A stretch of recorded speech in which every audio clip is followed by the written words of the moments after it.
ใจเสียไปขนาดนึงครับตอนนี้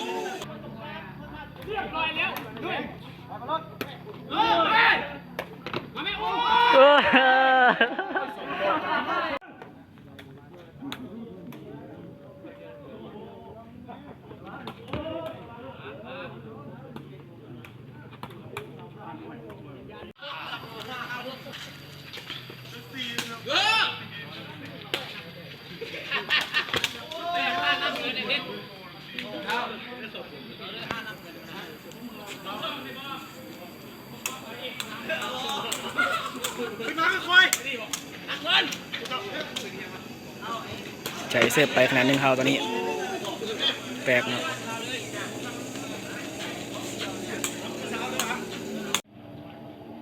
คะแนน2-1จอดอีกเปิดหลังตีนมาดียอดโคตรตายอยู่สักนะคะแนน3-1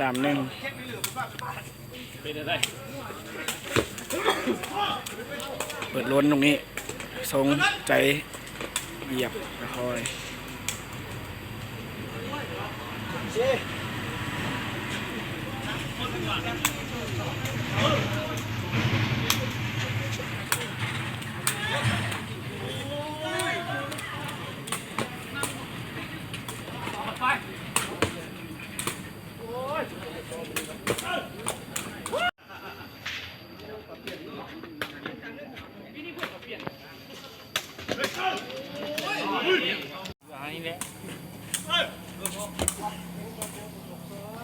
เปิดดีเลี้ยงนี้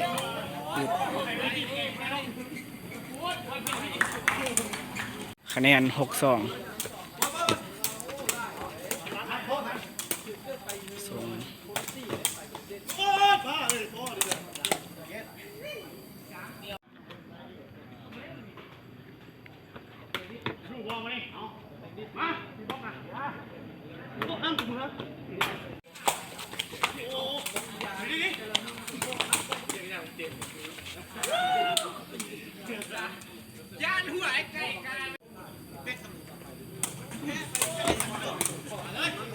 เปิดงาน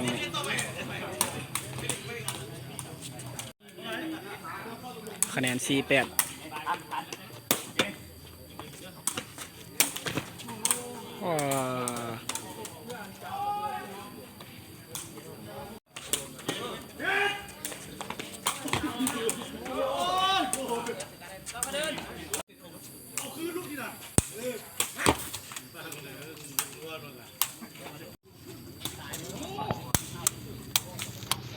คะแนน0-5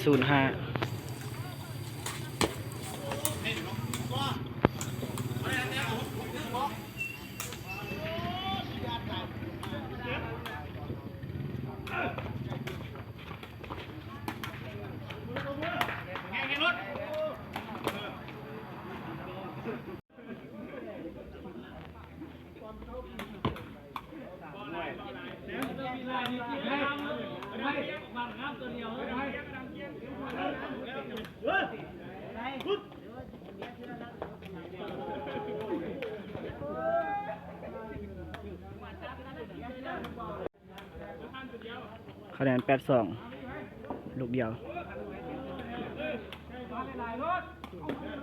ขึ้นมาได้คะแนนไก่นี้คะแนน9-2พุดคะแนนนำมาได้เนาะ10-2 10-12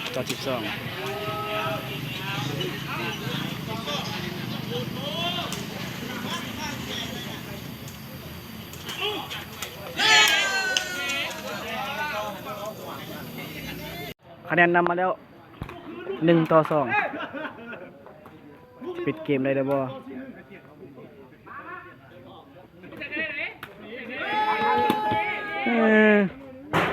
ตอนนี้คะแนน2 เท่าแล้วลูกเดียวลูกสุดท้าย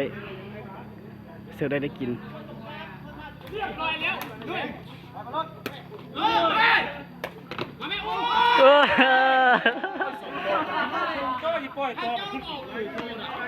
เกือบตายเนาะ